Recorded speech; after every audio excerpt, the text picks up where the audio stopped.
Welcome to the fourth episode of Eco Yogis, where we hear firsthand from spiritual yogis on how the paths of spirituality and environment align.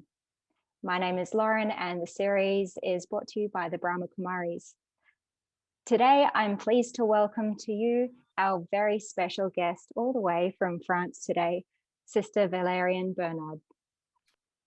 So since the age of 25, Valerian has actively led a spiritual life as a meditation student, teacher, and meditation center coordinator.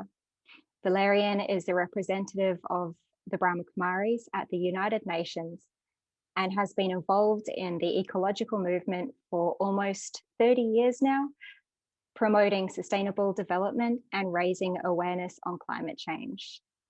So it's a pleasure to have you here all the way to Australia today. It's great to be able to travel in a click. In just a second. So sister, I would like to hear from you personally, your story. What pulled you towards meditation and spirituality? I think my natural curiosity when I was a little kid, I always thought there is more than this to life. There is more than this. And so I remember my family was quite strong in many ways. And so one day I asked God, I said, look, they might not believe in you, some of them, but I want to know what you understand by the bad people. What are bad people? Because, you know, my family was politically very, very oriented, and they felt that if a bunch of guys were dead, it would be a lot better, that therefore we just had to kill them. And I thought, no, that's not right. So I was 4 or 5 and sat in my bed and I said to Baba, which I didn't know was called Baba then, I said, look, I want to know how you understand. And I got an answer. I still posted my clean, innocent heart, pulled Baba's knowledge and wisdom towards me.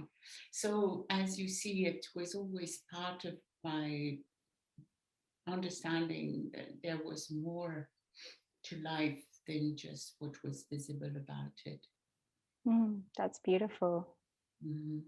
And so when that I really empathy. I really actively read the Bhagavad, read the Ramayana, read Khalil Gibran, and when I was 24, I encountered the Raj Yoga Brahma Kumari philosophy. And in Raj Yoga, of course, I'll just ask you briefly, because you mentioned Baba just then, for the audience listening today, would you be able to briefly touch on Well, Baba? when you're a kid, you see God as a bit of a father in the sky, kind of super gentle Father Christmas. And in Hindi, Baba means father, you know, Papa or Daddy. So, you know, there is this feeling about God, that he's the all provider dad that really is there for those who know in their hearts how to be innocent, remember him and fall upon him. Thank you.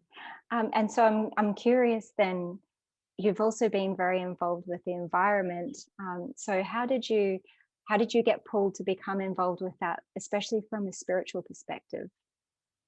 Again, when in childhood, I used to just love sitting quietly and appreciate the silence and the trees and the sun and the flowers and the grass. I felt that, you know, Earth was a little bit of a magic box on which we were sitting. And when I became 16, 17, 18, I became very aware that most human beings were just seeing nature as a resource bank that they could just go and take from. And I could see the imbalance that was happening because of that. So when I was 16 already, I started go in demonstrations about that. But then when I took a spiritual path to myself, I also realized that, there is the importance of looking at things from a spiritual angle. And this spiritual angle has to be comprehended from within, but it has to be shared like a platform with everybody else. Beautiful. I love the analogy that it's like a, what was it, a magical box, the earth. Yeah, it's wonderful. Thanks. So I think this leads on well into talking about the role that you're playing with the United Nations, especially with the Brahma Kumaris Environmental Initiative. So which you have the representative role for that initiative at the United Nations. Would you be able to tell us a little bit about that and how the Brahma Kumaris is connected with the United Nations? If you've got any fun stories from that. Okay, so I think many people use the words NGOs, but not everybody knows what is the political structure of the UN and what roles NGOs play. So the political structure of the UN is interesting to understand because it happened, yesterday we celebrated victory. And it was like a deep understanding of humankind that we need to create a United Nations vision so that this never happens again. This means Second World War. And the nations therefore became like a way in which many of the global issues and problems could be looked at. But very quickly also it became obvious that there were organizations that were working globally, but that were not political, weren't governments, and that therefore they had an expertise to share with the United Nations. And Brahma Kumaris is one of them. We have presence in over 120 countries. So it means that we also work with women, we work with children, we work with education.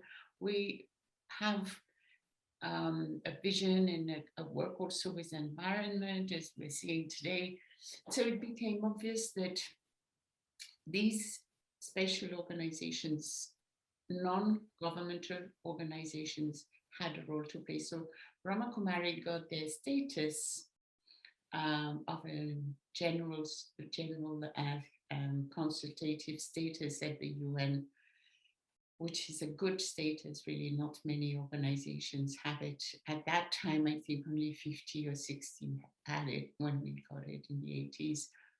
And so it means that we as organizations have a right to attend not all the debates, but many debates at the UN.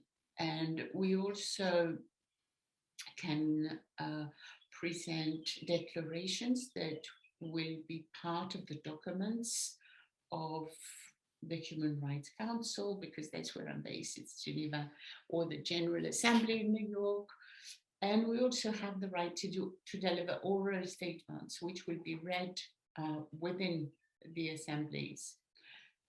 But also we work together because as NGOs, we are aware that many of the problems aren't tackled certain ways that we feel should be the answer, and so we act together, we write declarations together, we connect with countries, we try to make our point of view understood by the diplomats and their capitals. So this is the kind of work that we do at the UN.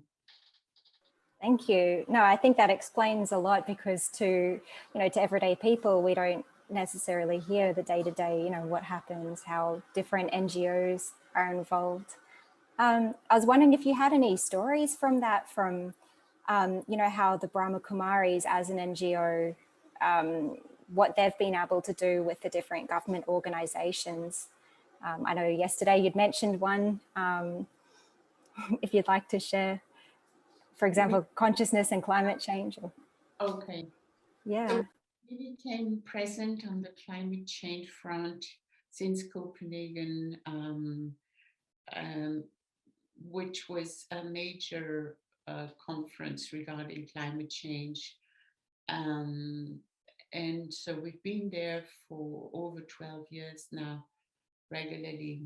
And I was sharing with you yesterday that when we first arrived, our stand was saying consciousness and climate change.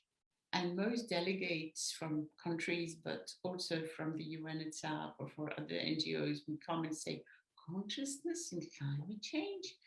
And what does it have to do? It's like, you know, they were really puzzled and wondering why we were here. And so we had to explain, you know, if the state of the world is the way it is in terms of climate change, it's because we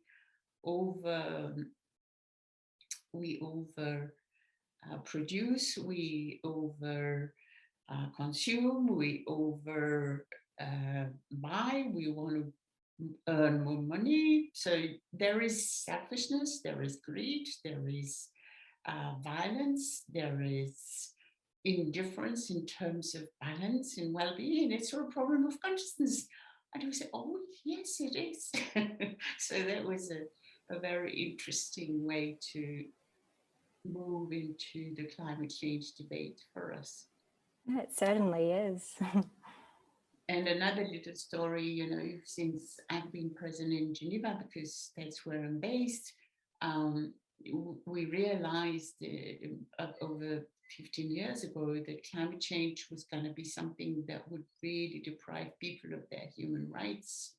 So we were aware that it would be so important to have a special mechanism that would study how climate change in the countries, in different places, was having an impact on people's human rights, because people's human rights is their rights, right?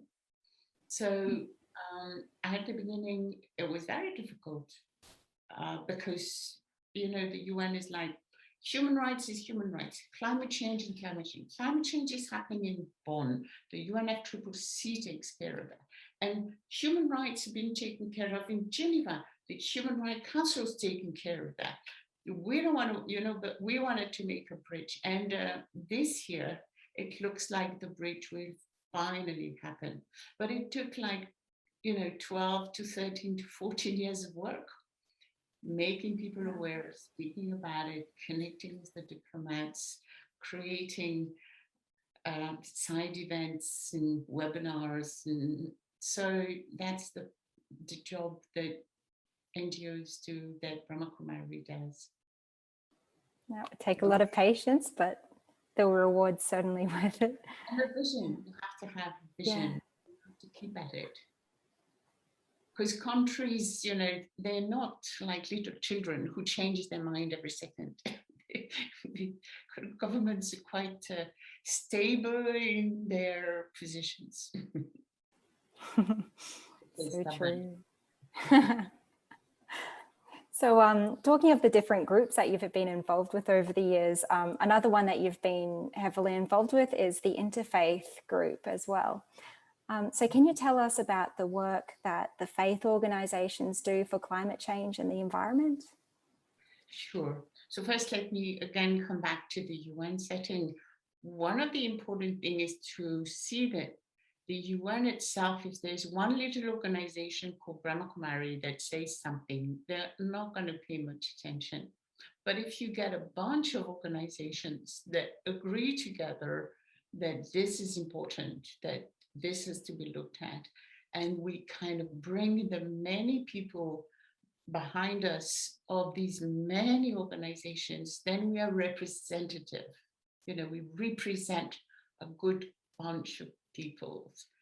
So I realized very quickly that our natural partners, being a spiritual organization, was to partner with other faith-based organizations. So I became interested to connect with them, speak with them, to bring forward the whole ethical aspect of whatever I'm working on, climate change or environment, and bring that forward to the countries, because I think that when you bring the ethical point of view, they can't really say we don't care. You know, it's like each government wants to look good, and it's something that's important. If you don't have ethics, you're not good, basically. Yeah. So, you know, it's ways to sway their positions that are very selfish and not understanding of others, or not seeing the vulnerables, or not seeing the poorest.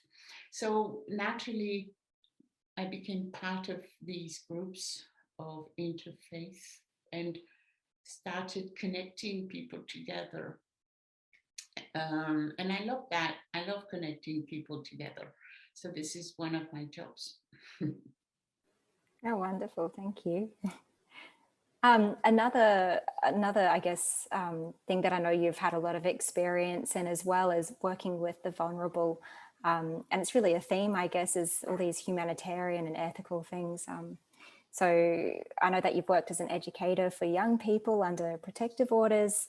You've designed and implemented training for female victims of violence, and done some training in values and ethics to stave off corruption in the workplace. So as we look then at climate change and the effects of climate change, we're going to be looking at a lot of social impacts too, and especially that will impact the vulnerable. So, you know, as a eco-yogi, as we're calling it in the series, what do you think that eco-yogis, you know, anyone on the spiritual path who is also concerned about the impacts of climate change, what can we do to help those most vulnerable?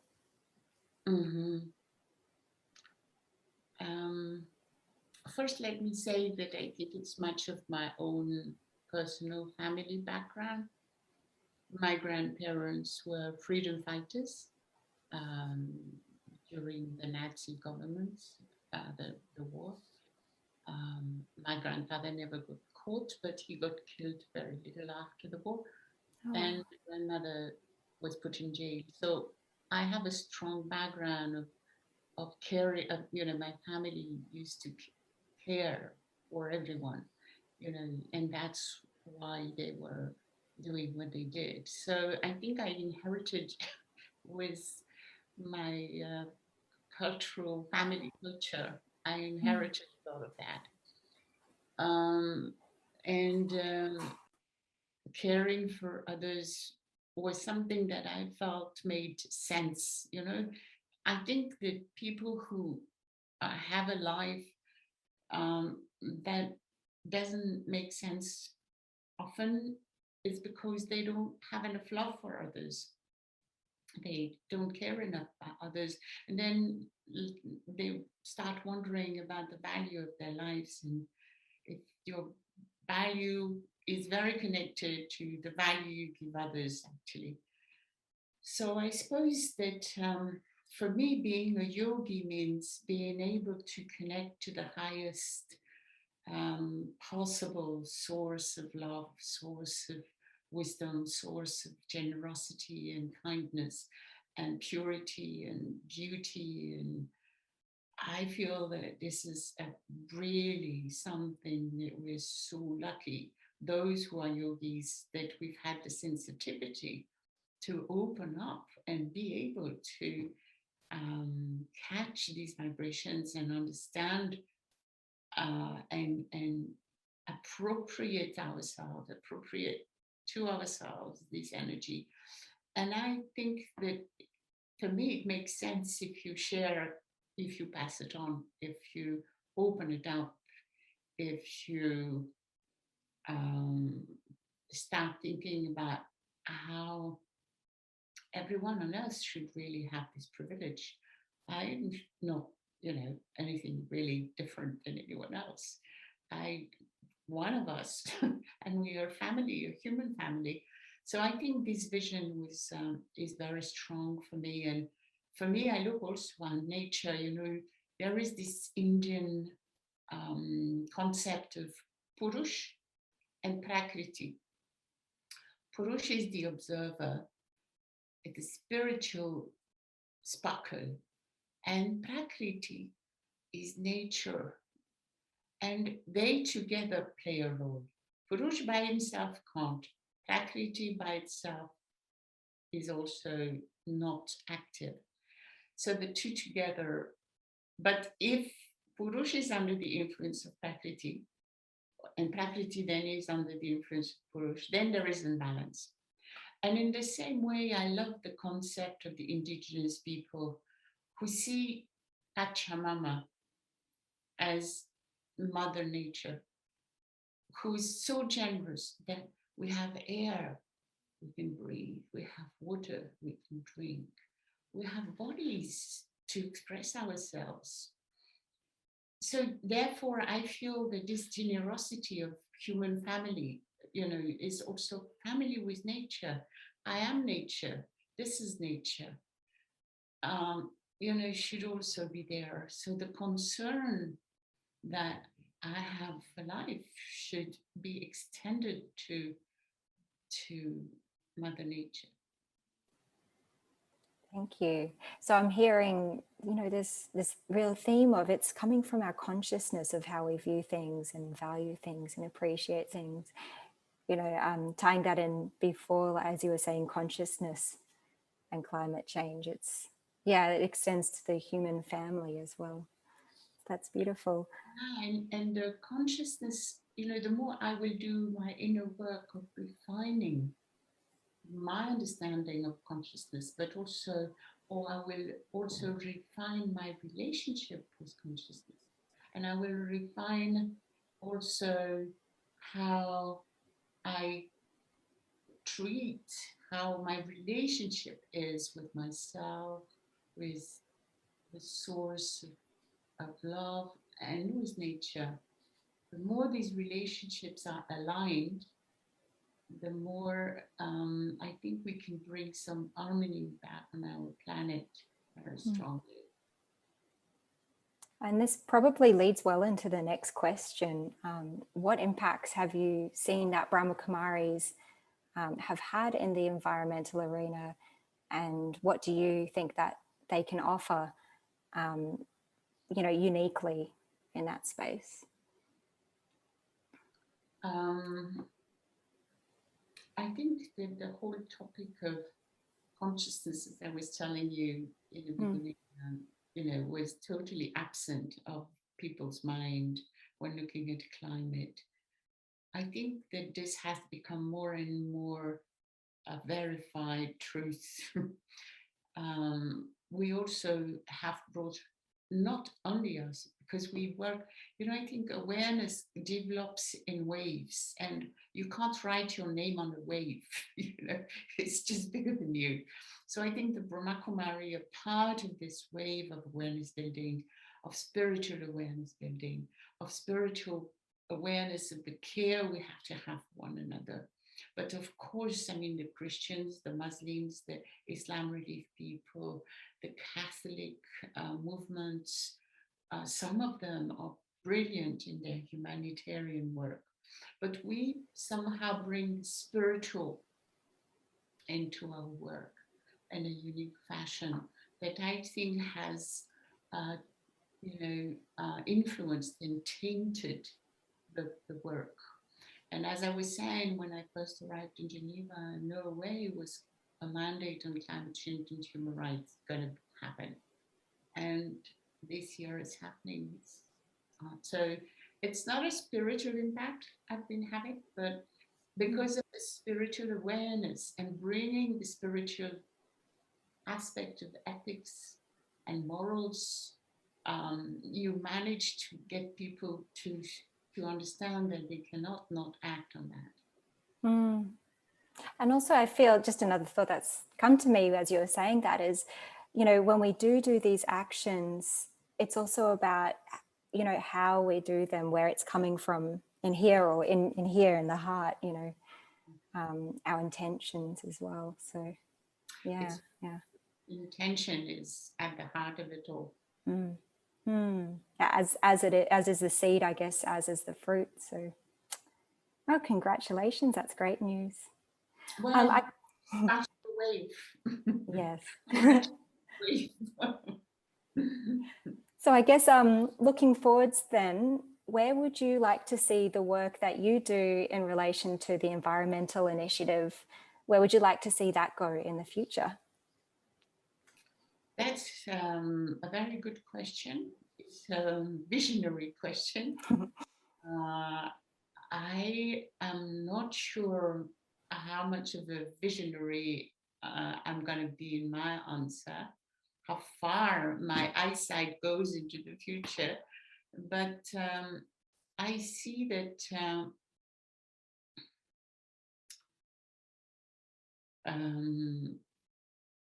you know, when we first arrived, of course, we weren't there on that theater, so we weren't part of a collective energy of faith-based organizations.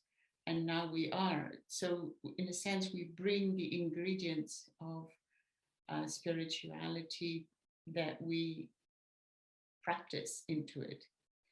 But also, I think that somehow we've managed where I'm working to create a community feeling.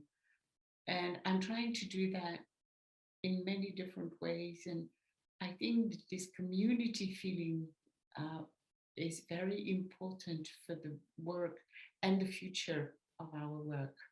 Because, you know, the world is everyone's responsibility. So it's a community, it's a common work.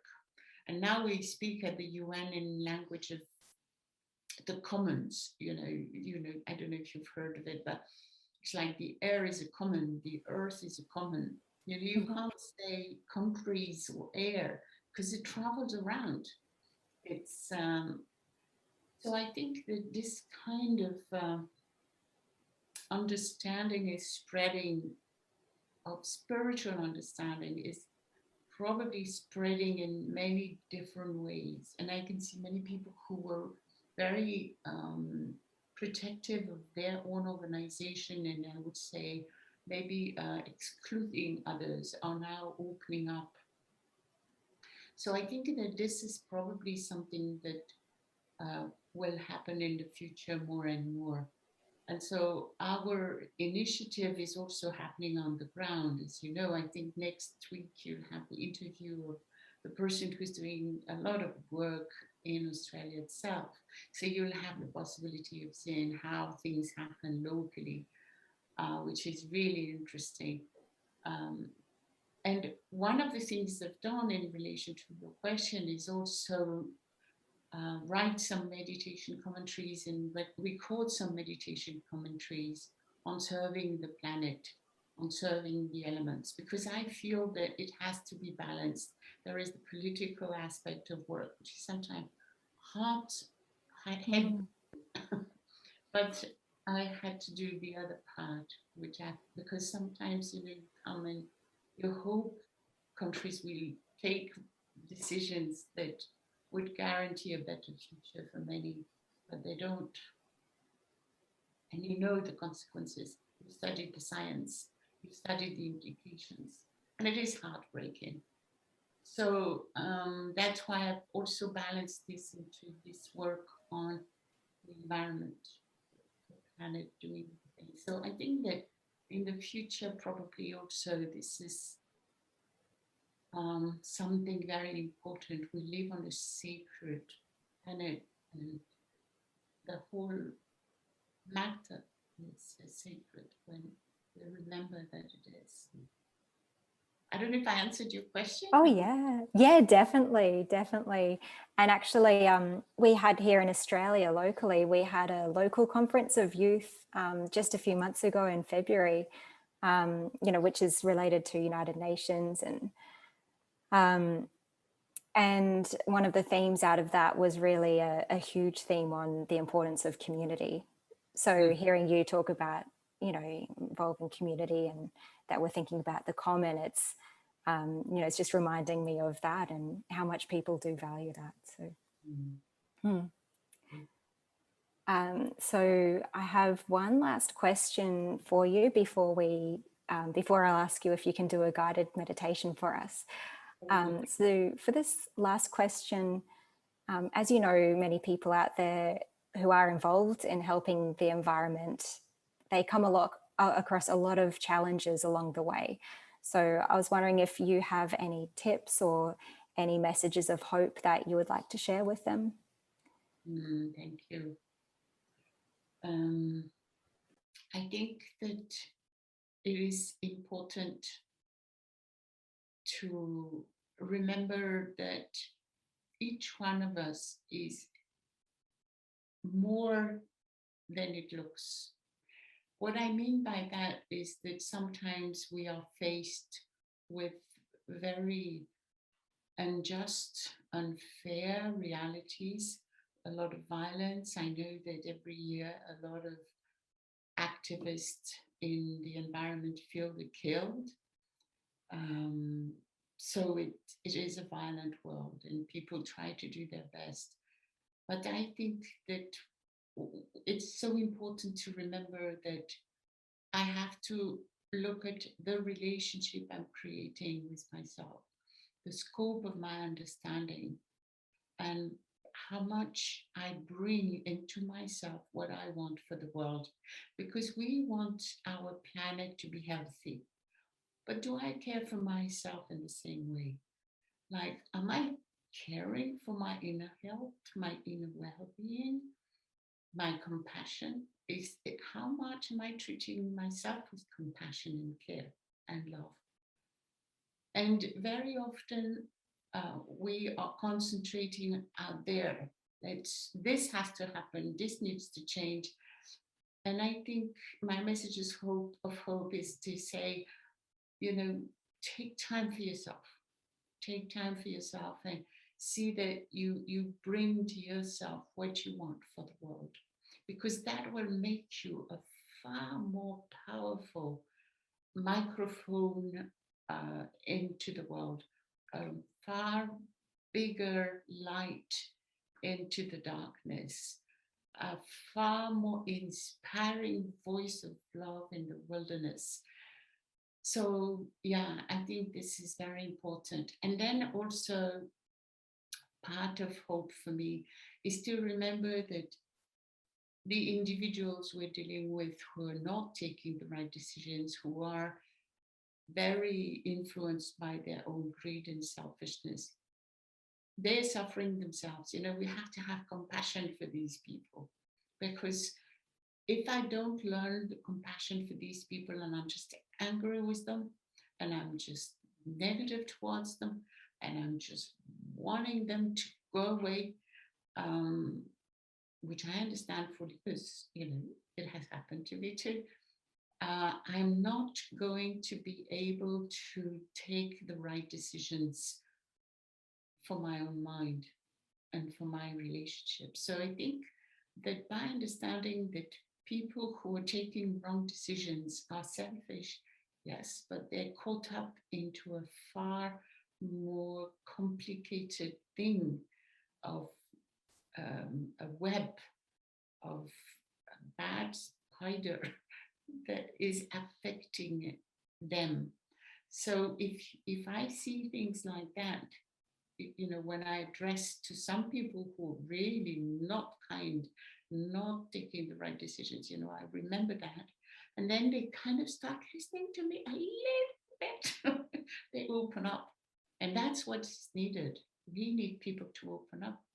And who knows, in films, the bad guys sometimes become good guys. And I think that could also happen in our work.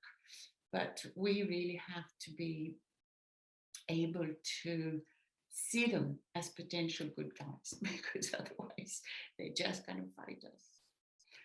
And maybe another message of hope is that there is far more possibilities of solutions than we can visualize. It's not in our hand. Nature is very generous. And so who knows, the solution will happen. You know, we have to have faith in the solution, because I think many of us, by working with human understanding on human factors, we have lost hope in many kind of ways. And it's important to feel that, okay, there might be something just around the corner. That's beautiful. I feel like every part of that message was gold and very inspiring as well. So thank you. Thank you. So before we wrap up today, I was hoping that we could have a guided meditation commentary. Thank you. So first, let me sit down peacefully. Let me breathe. When I breathe, let me be aware of the huge amount of work of nature, for this air to come into my lungs, trees and plants, winds and clouds are there, producing good air, all of us. So when I inhale, I be grateful to all the leaves and little twigs and grass that just contributed to making this air healthy to breathe. And when I breathe out, I want to charge this air with care and love, with energy, so that when someone else breathes it, it is ointment for their lungs, but also for their soul.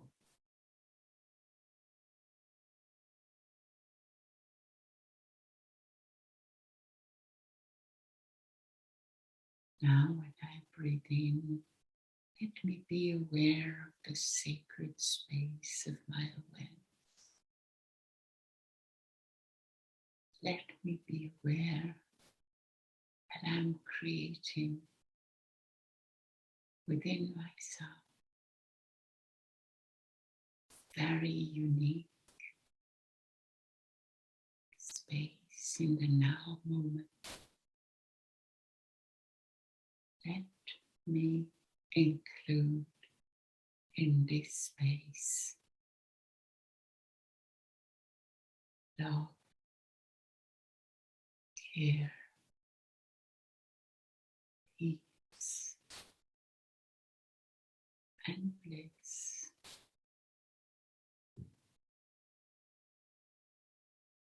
And let me share these vibrations. Let them travel through the amazingly subtle energy of thoughts into the whole universe, affecting and coloring matter, nature, and hearts and souls.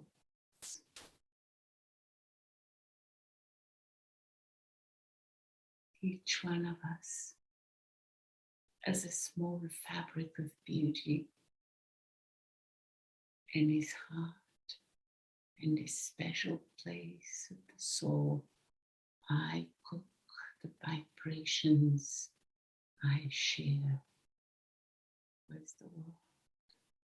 the ingredients of mind, love, beauty, generosity, sweetness, purity, power, light, our mind to experience and mind to share.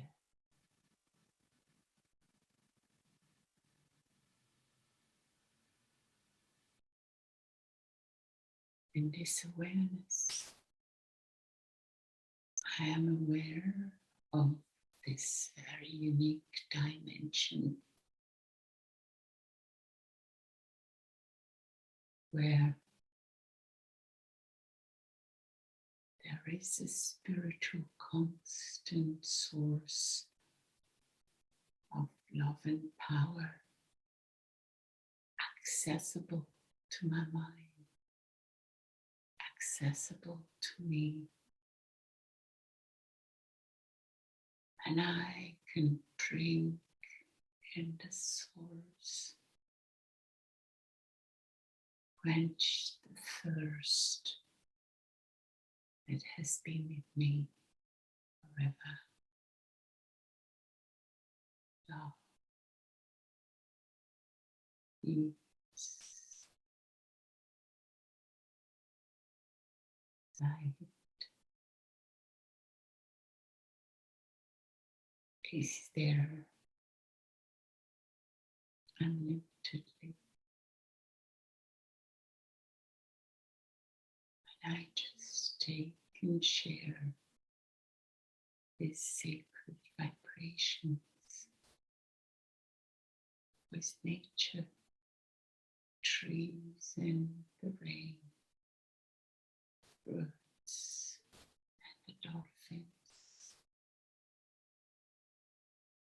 the clouds and the insects, the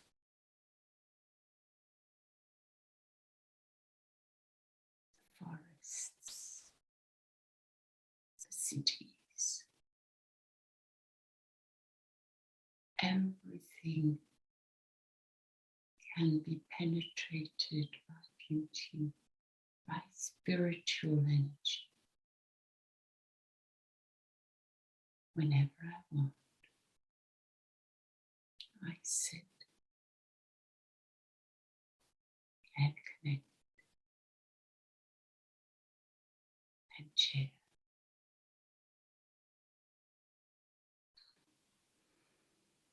Thank you.